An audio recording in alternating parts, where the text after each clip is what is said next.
ਸਤਨਾਮ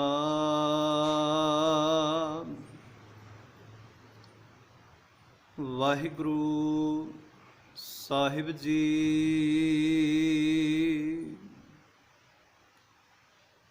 ਡੰਡਾਉਤ ਬੰਧਨ ਅਨਿਕ ਬਾਰ,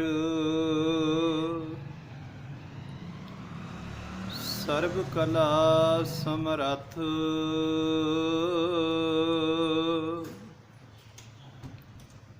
ਡੋਲਣ ਤੇ ਰਾਖੋ ਪ੍ਰਭੂ, ਨਾਨਕ ਦੇ ਕਰ ਹੱਥ। ਸਤਨਾਮ ਵਾਹਿਗੁਰੂ ਸਾਹਿਬ ਜੀ। ਮਹਿਲਾ ਪਹਿਲਾ।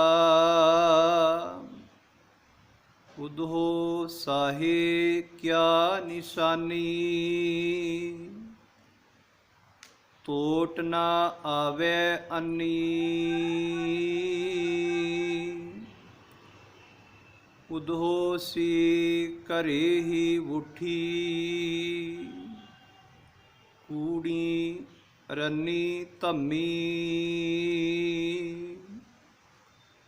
ਸਤੀ ਰੰਨੀ ਘਰੇ ਸਿਆਪਾ,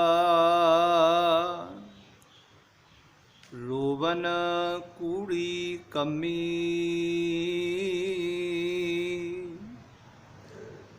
ਜੋ ਲੇਵੈ ਸੋ ਦੇਵੈ ਨਾਹੀ,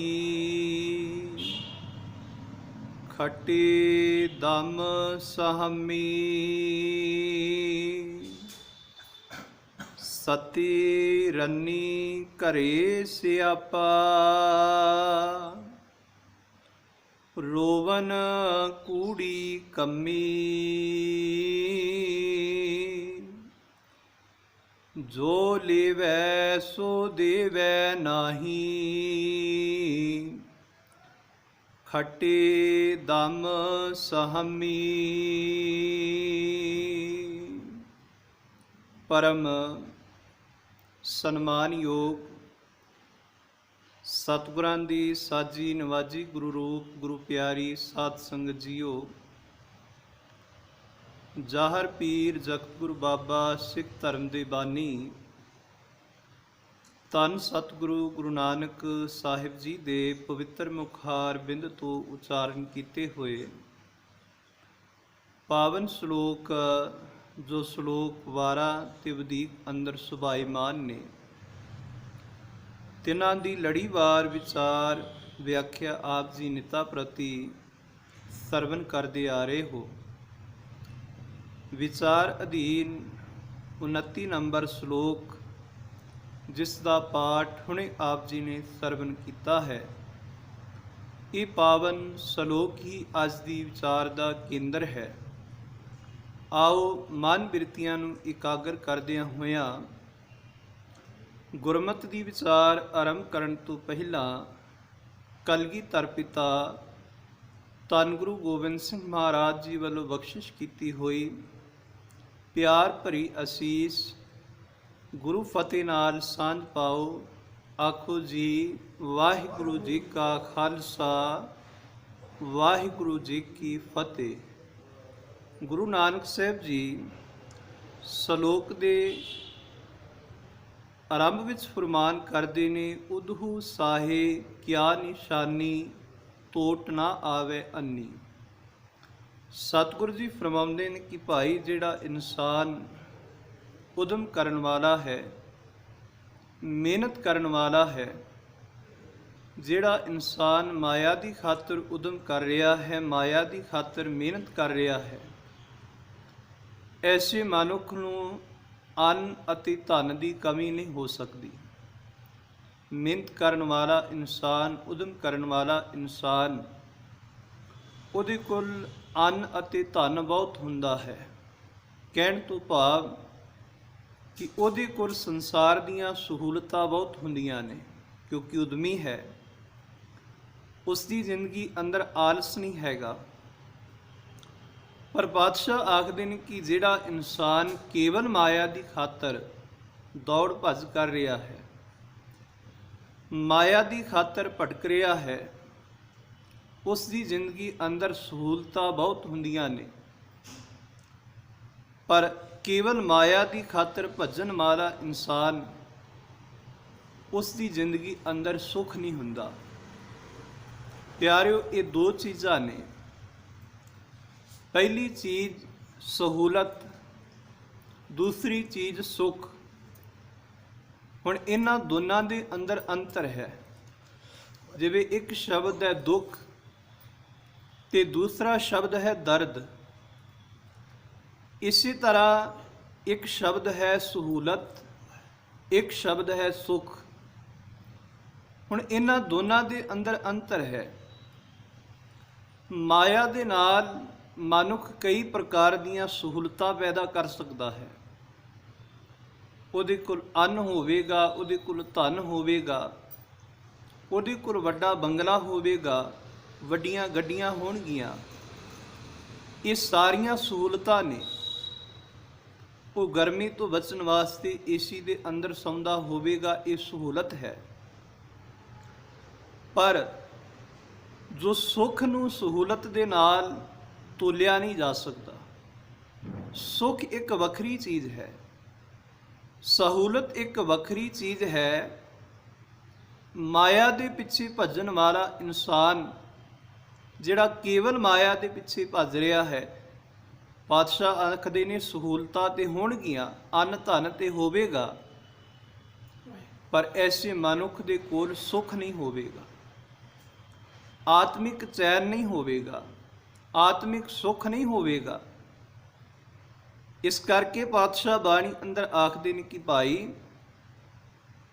माया इकत्तर करके इंसान संसार दीयां निगाह विच वड्डा बन गया, पर उस वड्डे दे कोल चिंता है, वो अंदरों दुखी है, वो अंदरों परेशान है। संसार के लोग उसनूं वड्डा कह रहे ने, पर वो तो अंदरों दुखी बहुत है, अंदरों परेशान बहुत है। सतगुरु जी फरमाउंदे ने बाणी अंदर कि वड्डे वड्डे जो दिसे लोग, तिनको व्यापे चिंता रोग। कौन वड्डा?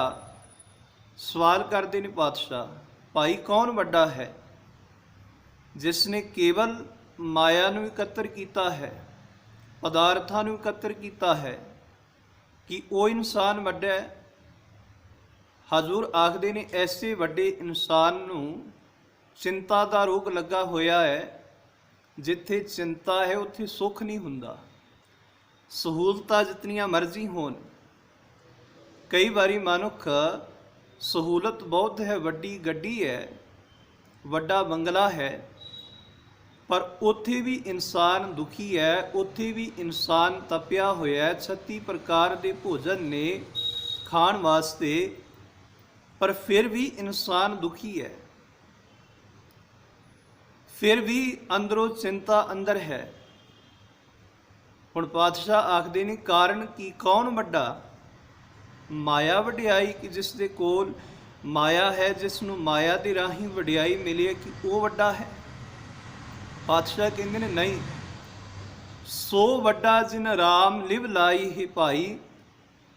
वो इंसान वड्डा है जिसकी सुरत अंतर आत्मे प्रभु दे अंदर टिकी हुई है, सच दे अंदर टिकी हुई है।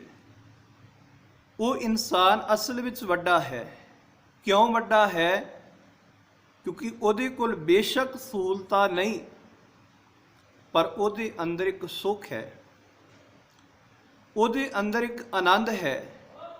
जिस सुख नूं, जिस आनंद नूं माया दे नाल नहीं खरीदिया जा सकता। माया दे नाल सहूलतां खरीदियां जा सकदियां ने, सहूलतां पैदा कीतियां जा सकदियां ने, पर प्यारिओ माया दे नाल सुख प्राप्त नहीं किया जा सकता। ते पातशाह जी तो पुछिए, सतगुरु जी हरेक मनुख सुख चाहुंदा है, पर तुसीं कहंदे हो कि माया दे नाल ये सुख खरीदिया नहीं जा सकता। माया दे नाल सुख की प्राप्ति नहीं हुंदी, पर ये भी कृपा करो, बख्शिश करो, सानू दसो कि सुख किवें मिलदा है। ते बादशाह आखदे ने कि मैं ते सारा संसार देख लिया है, कित्यों सुख नहीं मिलदा।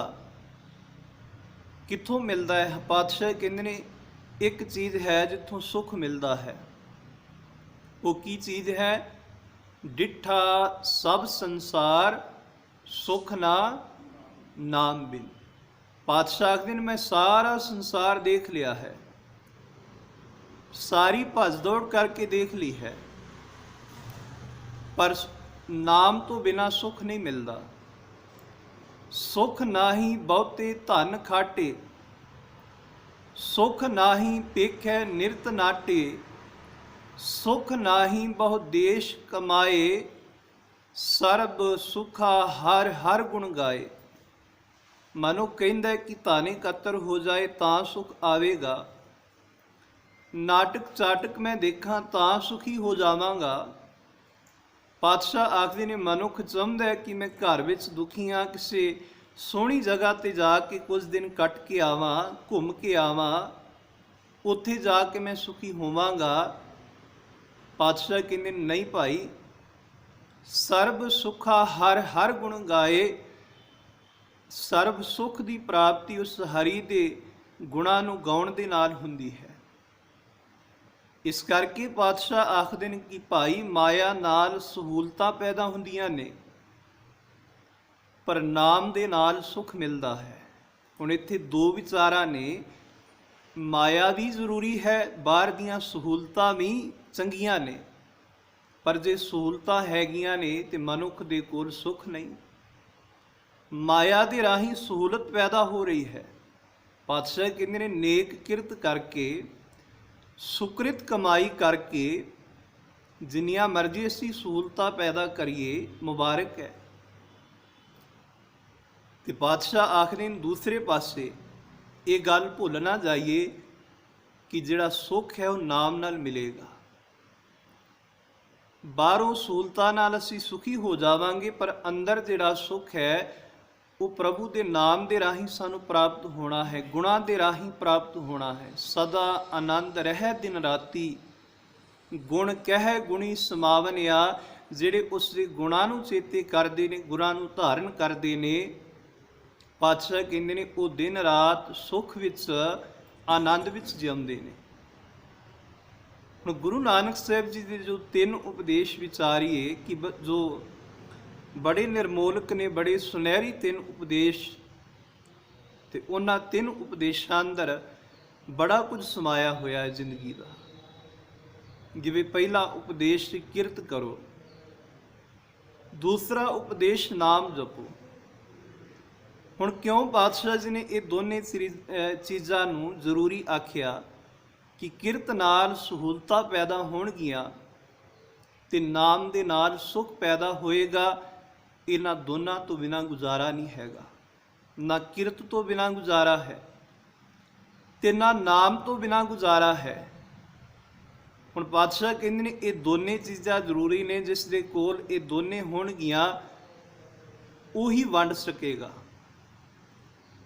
ਉਹ ਬਾਹਰ ਦੇ ਮਾਇਆ ਦੇ ਅੰਦਰੋਂ ਵੀ ਦਸਵੰਧ ਦੇ ਸਕੇਗਾ ਤੇ ਉਹ ਗਿਆਨ ਨੂੰ ਵੀ ਵੰਡ ਕੇ ਛਕ ਸਕੇਗਾ, ਨਾਮ ਨੂੰ ਵੀ ਵੰਡੇਗਾ, ਕਿਰਤ ਨੂੰ ਵੀ ਵੰਡੇਗਾ। ਪਰ ਪਾਤਸ਼ਾਹ ਕਹਿੰਦੇ ਨੇ ਇਹ ਦੋ ਚੀਜ਼ਾਂ ਜੀਵਨ ਵਾਸਤੇ ਜ਼ਰੂਰੀ ਨੇ, ਕਿਰਤ ਅਤੇ ਨਾਮ। ਹੁਣ ਪਾਤਸ਼ਾਹ ਇੱਥੇ ਆਖ ਰਹੇ ਨੇ ਕਿ ਜਿਹੜਾ ਮਨੁੱਖ ਉਦਹੂ ਸਾਹੇ ਕਿਆ ਨਿਸ਼ਾਨੀ ਟੋਟ ਨਾ ਆਵੇ ਅੰਨੀ। ਜਿਹੜਾ ਇਨਸਾਨ ਕੇਵਲ ਮਾਇਆ ਦੀ ਖਾਤਰ ਦੌੜ ਭੱਜ ਕਰਦਾ ਹੈ, ਐਸੀ ਇਨਸਾਨ ਕੋਲ ਅੰਨ ਧਨ ਦੀ ਕਮੀ ਨਹੀਂ ਹੁੰਦੀ। ਪਰ ਪਾਤਸ਼ਾਹ ਕਹਿੰਦੇ ਨੇ ਉਦੋਂ ਸੀ ਘਰੇ ਹੀ ਵੁੱਠੀ ਕੂੜੀ ਰੰਨੀ ਧੰਮੀ। ਉਦੋਂ ਸੀ ਕਿ ਜਿਹੜਾ ਇਨਸਾਨ ਨਾਮ ਵੱਲੋਂ ਉਪਰਾਮ ਰਹਿੰਦਾ ਹੈ, ਜਿਸ ਨੂੰ ਨਾਮ ਦੀ ਸੋਝੀ ਨਹੀਂ, ਜਿਸ ਦਾ ਧਿਆਨ ਨਾਮ ਦੇ ਵੱਲ ਨਹੀਂ, ਤੇ ਪਾਤਸ਼ਾਹ ਕਹਿੰਦੇ ਨੇ ਉਸ ਇਨਸਾਨ ਦੇ ਜਿਹੜੇ ਅੰਦਰ ਦੀ ਹਾਲਤ ਹੁੰਦੀ ਨਾ, ਕੂੜੀ ਰੰਨੀ ਧੰਮੀ। ਇੱਥੇ ਰੰਨੀ ਸ਼ਬਦ ਦਾ ਅਰਥ ਹੈ ਕਿ ਸਾਡੀਆਂ ਇੰਦਰੀਆਂ। ਵੈਸੇ 5 ਇੰਦਰੀਆਂ ਨੇ, ਪਰ ਪਾਤਸ਼ਾਹ ਇੱਥੇ ਅੱਗੇ ਜਾ ਕੇ 7 ਇੰਦਰੀਆਂ ਦਾ ਜ਼ਿਕਰ ਕਰਨਗੇ। दो अखां, दो कन, दो नासका, मुख ते एक काम वासना इंद्री। ये सत्त ने। ते वैसे बाणी दे अंदर बहुता पंजां दा जिक्र आया है, पर बादशाह आखदे ने कि जिहड़ियां इंद्रियां ने,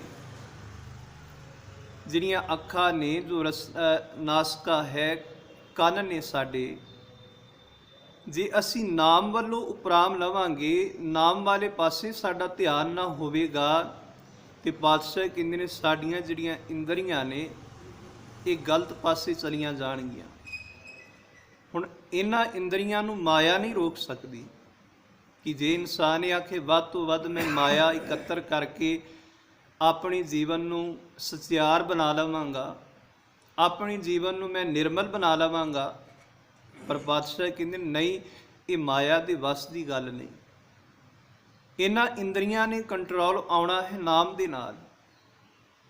ते बाबा फरीद साहब आखदे ने कि इस मनुखा जन्म अंदर असी रब जी दे अंदर अभेद हो सकने आ जे जिंदगी का एक असी कठिन कर्म कर लईए। जे एक कठिन काम दे अंदर असी सफलता प्राप्त कर लईए, तो बाबा फरीद साहब आखदे ने कि इसे मनुखा जन्म अंदर असी उस रब अंदर अभेद हो सकने हाँ। पर औखा कर्म केड़ा है? बाबा फरीद साहब आखदे ने आज मिलावा शेख फरीद टाकिम कुंजड़ियाँ मनो मचंदड़ियाँ। बाबा फरीद साहब आखदे ने तू रोक जिहड़ियां इंद्रियां तेरे इस मन नूं मचा रहीआं ने, तेरे इस मन नूं हल्ला छेरियां दे रहीआं ने, जिहड़ियां तेरियां अखां ने, जिहड़े तेरे कंन ने, ये तेरे मन नूं गलत मैसेज दे रहे ने। बाबा फरीद साहब आखदे ने इन्हां नूं तू रोक लै, क्योंकि अखां दे राही विकार मन के अंदर प्रवेश करदे, अखां देखदियां ने, मन के अंदर विकार पैदा हुंदा है। कंन निंदिया सुनते ने ते मन के अंदर बुरे ख्याल पैदा हुंदे ने। कहण तो भाव कि मन नूं भड़काउण वालियां जिहड़ियां चीज़ां ने, अखां, नक, कंन, बाबा फरीद साहब आखदे ने कि भाई तू इन्हां ते रोक ला लै, तो तेरा जिहड़ा मन है इस संजम विच आ जाएगा, कंट्रोल विच आ जाएगा। नहीं तो बाबा फरीद साहब आखदे ने फरीदा ये तन भौंकना नित नित दुखीए कौन, कन्नी बुझे दे रहा किती वगै पाउण। बाबा फरीद साहब आखदे ने कि मेरा जिहड़ा तन है ना ये भौंका बनिया होया है, भाव कि हर समय कुछ ना कुछ प्राप्त होना चाहिए है। नित अंदरों आवाज़ां उठ रही ने, पर बाबा फरीद साहब आखदे कि मैं तो बड़ा तंग हाँ। फरीदा ये तन भौंकना, ये जिहड़ियां इंद्रियां ने, जा लोभी मन है, ये नित ही भौंकदा है, पर मैं बहुत तंग हाँ इस तो। पर बाबा फरीद साहब आखदे ने मैं एक काम कीता है, कन्नी बुझे दे रहा किती वगे पाउण।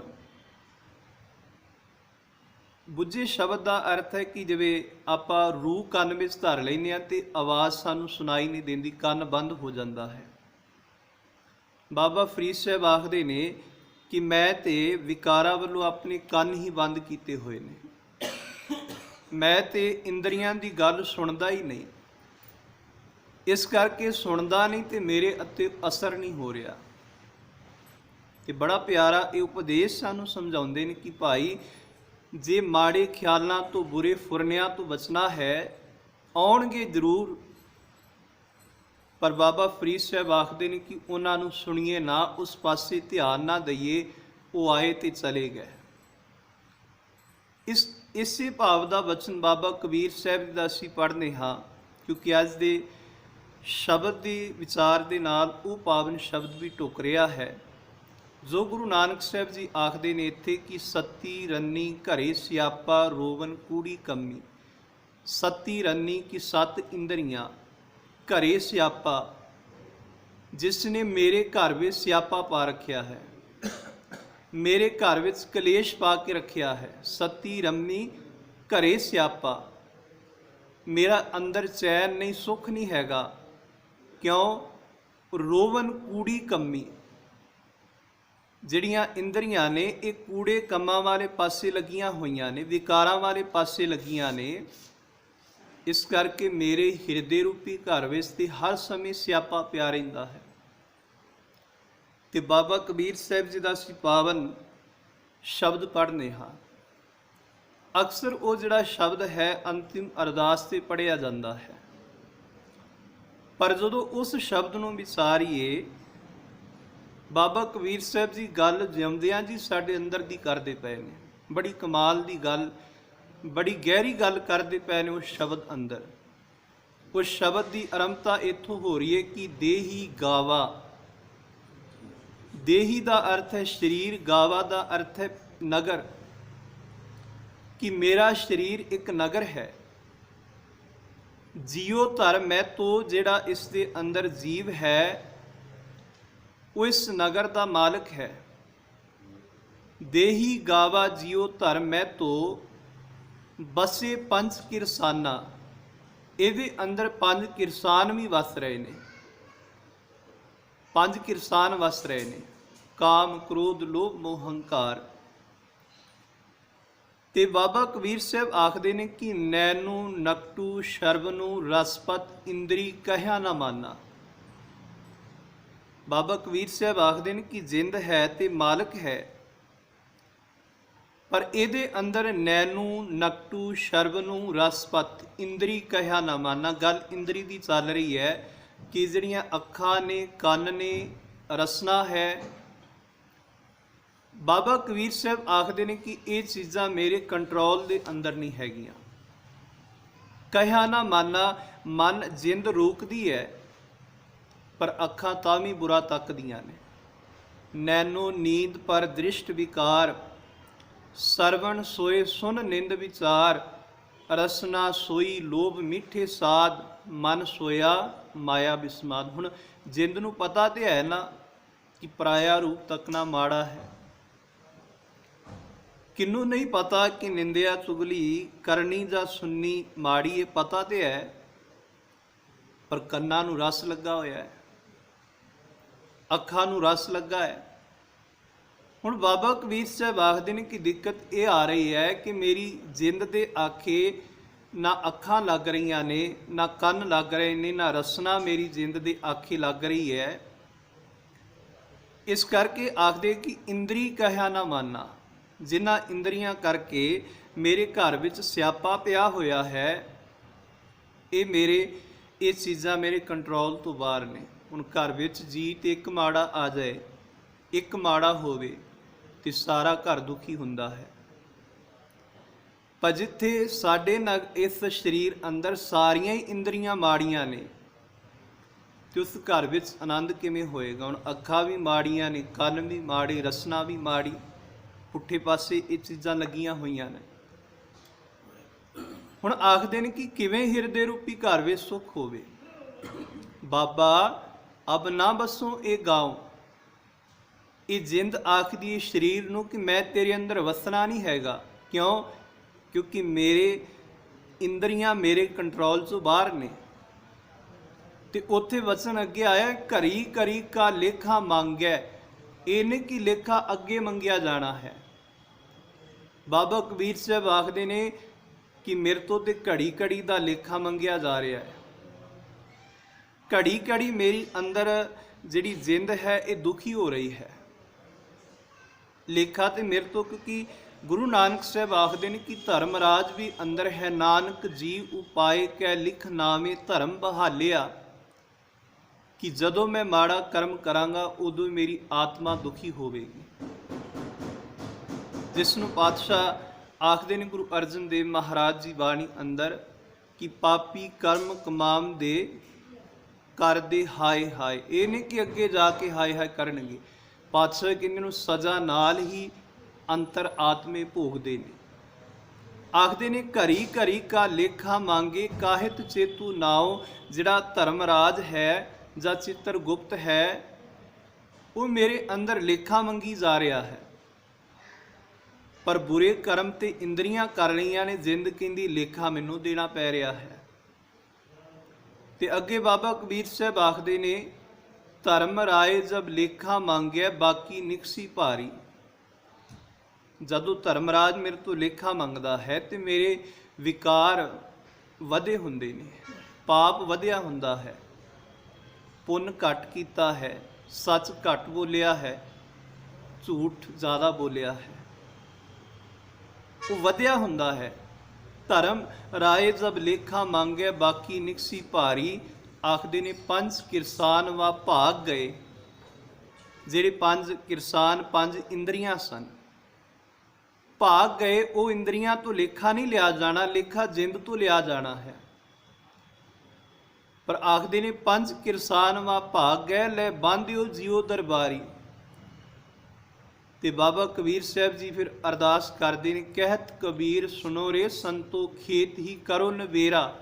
हे ਰੱਬ ਜੀ ਕਿਰਪਾ ਕਰੋ, ਬਖਸ਼ਿਸ਼ ਕਰੋ, ਤੁਹਾਡੇ ਅੱਗੇ ਅਰਦਾਸ ਹੈ, ਮੈਂ ਜੋ ਅਰਜ਼ ਤੁਹਾਡੇ ਅੱਗੇ ਕੀਤੀ ਹੈ ਤੁਸੀਂ ਕਿਰਪਾ ਕਰੋ, ਇਹ ਨਬੇੜਾ ਕਰ ਦਿਓ, ਨਬੇੜਾ ਕਰ ਦਿਓ। ਅਬ ਕੀ ਬਾਰ ਬਖਸ਼ ਬੰਦੇ ਕੋ ਬਹੁਰ ਨਾ ਭਵਜਲ ਫੇਰਾ। ਮੈਨੂੰ ਤੁਸੀਂ ਹੁਣੇ ਹੀ ਬਖਸ਼ ਦਿਓ ਤਾਂ ਕਿ ਮੈਨੂੰ ਦੁਬਾਰਾ ਫਿਰ ਭਟਕਣਾ ਵਿੱਚ ਨਾ ਪੈਣਾ ਪਵੇ। ਜਿਸ ਨੂੰ ਪਾਤਸ਼ਾਹ ਆਖਦੇ ਨੇ, ਇੰਦਰੀ ਜਿਤ ਪੰਚ ਦੋਖ ਤੇ ਰਹਿਤ, ਨਾਨਕ ਕੋਟ ਮਦੇ ਕੋ ਐਸਾ ਪਰਸ। ਇੰਦਰੀ ਜਿਤ ਪੰਚ ਦੋਖ ਤੇ ਰਹਿਤ, ਜਿਸ ਦੀਆਂ ਇੰਦਰੀਆਂ ਪੰਜਾਂ ਵਿਕਾਰਾਂ ਤੋਂ ਨਿਰਲੇਪ ਹੋ ਜਾਂਦੀਆਂ ਨੇ। ਪਾਤਸ਼ਾਹ ਕਹਿੰਦੇ ਨੇ, ਕੋਈ ਵਿਰਲਾ ਐਸਾ ਅਪਰਸ ਹੈ, ਭਾਵ ਕਿ ਧਰਮੀ ਪੁਰਸ਼ ਕੋਈ ਐਸਾ ਵਿਰਲਾ ਹੈ ਜਿਸ ਦੀਆਂ ਪੰਜ ਇੰਦਰੀਆਂ ਕੰਟਰੋਲ ਵਿੱਚ ਨੇ। ਤੇ ਜੇ ਪੰਜ ਇੰਦਰੀਆਂ ਇਸ ਸੰਜਮ ਵਿੱਚ ਨਹੀਂ ਹੈਗੀਆਂ, ਇਸ ਸੰਜਮ ਵਿੱਚ ਆਉਣਗੀਆਂ ਸ਼ਬਦ ਨਾਲ ਜੁੜ ਕੇ, ਨਾਮ ਦੇ ਨਾਲ ਜੁੜ ਕੇ। ਗੁਰੂ ਅਰਜਨ ਪਾਤਸ਼ਾਹ ਆਖਦੇ ਨਾ, ਮਿਥਿਆ ਨਾਹੀ ਰਸਨਾ ਪਰਸ, ਮਨ ਮੈਂ ਪ੍ਰੀਤ ਨਿਰੰਜਨ ਦਰਸ਼। ਪਰ ਤੇਰੇ ਰੂਪ ਨਾ ਪੇਖੈ ਨੇਤਰ, ਸਾਧ ਕੀ ਟਹਿਲ ਸੰਤ ਸੰਘੇਤ। ਪਾਤਸ਼ਾਹ ਕਹਿੰਦੇ ਜੇ ਵਿਕਾਰਾਂ ਤੋਂ ਬਚਣਾ ਹੈ, ਗੁਰਮੁਖਾਂ ਦੀ ਟਹਿਲ ਕਰੀਏ, ਗੁਰੂ ਦੀ ਸੰਗਤ ਕਰੀਏ। ਜੇ ਨਿੰਦਿਆ ਤੋਂ ਬਚਣਾ ਹੈ, ਕਰਨ ਨਾ ਸੁਣੇ ਕਾਹੂ ਕੀ ਨਿੰਦਾ। ਜੇ ਬਚਣਾ ਹੈ ਨਾ ਤੇ ਆਪਣੇ ਆਪ ਨੂੰ ਮਾੜਾ ਸਮਝੀਏ, ਇਹ ਸਭ ਤੋਂ ਵਧੀਆ ਤਰੀਕਾ ਹੈ। ਜੇ ਨਿੰਦਿਆ ਤੋਂ ਬਚਾ ਕੇ ਰੱਖਣਾ ਹੈ ਕਿ ਭਾਈ ਆਪਣੇ ਆਪ ਨੂੰ ਮਾੜਾ ਸਮਝੀਏ। ਕਰਨ ਨਾ ਸੁਣੇ ਕਾਹੂ ਕੀ ਨਿੰਦਾ, ਸਭ ਤੇ ਜਾਣੇ ਆਪਸ ਕੋ ਮੰਦਾ। ਤੇ ਪਾਤਸ਼ਾਹ ਕਹਿੰਦੇ ਨੇ ਭਾਈ ਇਹ ਸਮਝ ਸ਼ਬਦ ਨਾਲ ਜੁੜ ਕੇ ਆਉਂਦੀ ਹੈ, ਨਾਮ ਦੇ ਨਾਲ ਜੁੜ ਕੇ ਆਉਂਦੀ ਹੈ। ਤੇ ਪਾਤਸ਼ਾਹ ਆਖਦੇ ਨੇ, ਸਤੀ ਰੰਨੀ ਘਰੇ ਸਿਆਪਾ, ਰੋਵਨ ਕੂੜੀ ਕੰਮੀ। ਜੋ ਲੇਵੈ ਸੋ ਦੇਵੈ ਨਾਹੀ, ਖੱਟੇ ਦਮ ਸਹਮੀ। ਪਾਤਸ਼ਾਹ ਕਹਿੰਦੇ ਨੇ ਭਾਈ ਜੋ ਮਾਇਆ ਦੇ ਪਿੱਛੇ ਹੀ ਦਿਨ ਰਾਤ ਭੱਜਣ ਵਾਲਾ ਹੈ, ਆਹਰ ਸਭ ਕਰਦਾ ਫਿਰੇ, ਆਹਰ ਇੱਕ ਨਾ ਹੋਏ। ਨਾਨਕ ਜਿਤ ਆਹਰ ਜਗ ਉਦਰੇ, ਬਿਰਲਾ ਬੂਝੇ ਕੋਏ। ਜਿਹੜਾ ਇਨਸਾਨ ਦਿਨ ਰਾਤ ਕੇਵਲ ਮਾਇਆ ਇਕੱਤਰ ਕਰਨ ਦੇ ਪਿੱਛੇ ਦੌੜ ਭੱਜ ਕਰ ਰਿਹਾ ਹੈ, ਜੋ ਸ਼ਬਦ ਵੱਲੋਂ, ਨਾਮ ਵੱਲੋਂ ਟੁੱਟਿਆ ਹੋਇਆ ਹੈ, ਜਿਸ ਨੂੰ ਪਾਤਸ਼ਾਹ ਆਖਦੇ ਨੇ ਕਿ ਮਾਇਆ ਧਾਰੀ ਅਤ ਅੰਨਾ ਬੋਲਾ, ਸ਼ਬਦ ਨਾ ਸੁਣੀ ਬਹੁ ਰੋਲ ਘਚੋਲਾ। ਕਿ ਜਿਸ ਨੇ ਸ਼ਬਦ ਨਹੀਂ ਕਦੀ ਸੁਣਿਆ, ਨਾਮ ਨੂੰ ਨਹੀਂ ਸੁਣਿਆ, ਕੇਵਲ ਦਿਨ ਰਾਤ ਮਾਇਆ ਨੂੰ ਦੇਖਦਾ ਹੈ, ਮਾਇਆ ਨੂੰ ਸੁਣਦਾ ਹੈ। ਤੇ ਪਾਤਸ਼ਾਹ ਕਹਿੰਦੇ ਨੇ, ਜੋ ਲੇਵੈ ਸੋ ਦੇਵੈ ਨਾਹੀ। ਉਹ ਜੋ ਕੁਝ ਕਮਾ ਰਿਹਾ ਹੈ ਪਰ ਉਹਦੇ ਅੰਦਰੋਂ ਦਿੰਦਾ ਨਹੀਂ, ਕਿਉਂਕਿ ਲੋਭੀ ਇਨਸਾਨ ਲੁੱਟਣਾ ਜਾਣਦਾ ਹੈ, ਹੜਪਣਾ ਜਾਣਦਾ ਹੈ, ਪਰ ਉਹ ਕਿਸੇ ਨੂੰ ਦੇਣਾ ਨਹੀਂ ਜਾਣਦਾ। ਤੇ ਪਾਤਸ਼ਾਹ ਆਖਦੇ ਨੇ, ਦਮ ਸਹਮੀ। ਉਹ ਹਰ ਸਮੇਂ ਸਹਿਮ ਵਿੱਚ ਰਹਿੰਦਾ ਹੈ, ਹਰ ਸਮੇਂ ਡਰ ਵਿੱਚ ਰਹਿੰਦਾ ਹੈ, ਹਰ ਸਮੇਂ ਅੰਦਰੋਂ ਦੱਬਿਆ ਹੋਇਆ ਰਹਿੰਦਾ ਹੈ। ਉਸ ਦੀ ਜ਼ਿੰਦਗੀ ਅੰਦਰ ਆਨੰਦ ਨਹੀਂ ਹੁੰਦਾ, ਸੁੱਖ ਨਹੀਂ ਹੁੰਦਾ। ਮਨਮੁਖ ਭਰਮੇ ਸਹਿਸਾ ਹੋਵੇ, ਅੰਤਰ ਚਿੰਤਾ ਨੀਂਦ ਨਾ ਸੋਵੇ। ਤੇ ਪਾਤਸ਼ਾਹ ਕਹਿੰਦੇ ਨੇ ਕਿ ਜਿਸ ਦੀ ਜ਼ਿੰਦਗੀ ਦਾ ਮਨੋਰਥ ਕੇਵਲ ਮਾਇਆ ਹੈ, ਤੇ ਪਾਤਸ਼ਾਹ ਕਹਿੰਦੇ ਨੇ ਉਸ ਦੀ ਜ਼ਿੰਦਗੀ ਅੰਦਰ ਸਦਾ ਸਹਿਮ ਰਹਿੰਦਾ ਹੈ, ਵਿਕਾਰਾਂ ਦਾ ਕਲੇਸ਼ ਰਹਿੰਦਾ ਹੈ, ਅੰਦਰ ਦੁਖੀ ਰਹਿੰਦਾ ਹੈ। ਤੇ ਜਿਸ ਨੇ ਨੇਕ ਕਿਰਤ ਕਮਾਈ ਦੇ ਨਾਲ ਪ੍ਰਭੂ ਦੇ ਨਾਮ ਨੂੰ ਵੀ ਧਾਰਨ ਕੀਤਾ ਹੋਇਆ ਹੈ, ਤੇ ਪਾਤਸ਼ਾਹ ਕਹਿੰਦੇ ਨੇ ਕਿ ਭਾਈ ਜਿੱਥੇ ਬਾਹਰਲੀ ਜ਼ਿੰਦਗੀ ਅੰਦਰ ਸਹੂਲਤਾਂ ਹੋਣਗੀਆਂ, ਉੱਥੇ ਅੰਤਰ ਆਤਮੇ ਫਿਰ ਆਨੰਦ ਹੋਵੇਗਾ, ਸੁੱਖ ਹੋਵੇਗਾ। ਉਸ ਦਾ ਅੰਤਰਮੁਖੀ ਜੀਵਨ ਵੀ ਸੋਹਣਾ ਹੋਵੇਗਾ ਅਤੇ ਬਾਹਰਮੁਖੀ ਜੀਵਨ ਵੀ ਉਸ ਦਾ ਸੋਹਣਾ ਹੋਏਗਾ। ਜਿਸ ਦੇ ਕੋਲ ਕਿਰਤ ਹੋਵੇਗੀ, ਨਾਮ ਹੋਵੇਗਾ ਤੇ ਜਿਸ ਦੇ ਕੋਲ ਵੰਡ ਛਕਣ ਦੀ ਭਾਵਨਾ ਹੋਵੇਗੀ, ਉਸ ਦੀ ਹੀ ਜ਼ਿੰਦਗੀ ਇਹ ਆਨੰਦਮਈ ਤੇ ਸੋਹਣੀ ਹੋਵੇਗੀ। ਸੋ ਗੁਰੂ ਸਾਹਿਬ ਕਿਰਪਾ ਕਰਨ, ਪੜ੍ਹੀ ਸੁਣੀ ਗੁਰਮਤਿ ਦੀ ਵਿਚਾਰ ਸਾਡੇ ਸਭਨਾਂ ਦੇ ਹਿਰਦਿਆਂ ਵਿੱਚ ਵਸੇ। ਕੋਈ ਭੁੱਲ ਚੁੱਕ ਦੀ ਖਿਮਾ। ਆਪ ਸਮੂਹ ਸੰਗਤ ਦਾ ਧੰਨਵਾਦ। ਅਦਬ ਸਤਿਕਾਰ ਨਾਲ ਆਖੋ ਜੀ ਵਾਹਿਗੁਰੂ ਜੀ ਕਾ ਖਾਲਸਾ, ਵਾਹਿਗੁਰੂ ਜੀ ਕੀ